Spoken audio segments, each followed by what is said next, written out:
சிக்கன்ல தான் fried rice சாப்பிடணும் இல்லை, இந்த மாதிரி மீல் மேக்கர்லையும் சூப்பராக ஃப்ரைட் ரைஸ் சாப்பிடலாம்.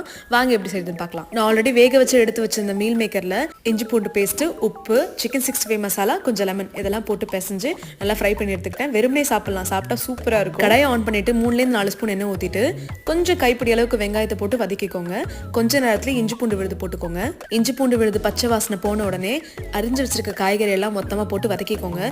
ரொம்ப வேகணும்னா இல்லை, நான் எப்பயும் சொன்ன மாதிரி தான் 30% வெந்தா போதும். தேவையான உப்பு போட்டு வதக்கிக்கோங்க. நான் ஆல்ரெடி சாப்பாடுல உப்பு போட்டு வேக வச்சிருக்கேன், அதனால கொஞ்சமா போட்டுக்கோங்க. இது கூட 1 ஸ்பூன் சோயா சாஸ், வேக வச்ச ரைஸையும் போட்டுட்டு சிக்கன் 65 மசாலா, கொஞ்சம் பெப்பர், 1/4 ஸ்பூன் கரம் மசாலா, அவ்வளோதான். சாப்பாடு இப்போ நல்லா கலந்து விட்டுக்கோங்க ஹை ஃப்ளேமில் வச்சு. கடைசியாக 1 ஸ்பூன் டொமேட்டோ கெச்சப் போட்டு நல்லா கலந்து விட்டுட்டு லாஸ்ட்டாக வறுத்து வச்சிருக்க மீல் மேக்கர் அதில் ஆட் பண்ணி விட்டு சர்வ் பண்ணிங்கன்னா ஒரு சூப்பரான meal maker fried rice ready. உங்களுக்கும் இந்த ரெசிபி பிடிச்சிருந்துச்சுன்னா கண்டிப்பாக ட்ரை பண்ணிட்டு எப்படி இருந்துச்சுன்னு கமெண்ட்ல சொல்லுங்க. சப்ஸ்கிரைப் பண்ண மறந்துடாதீங்க. தேங்க்ஸ்.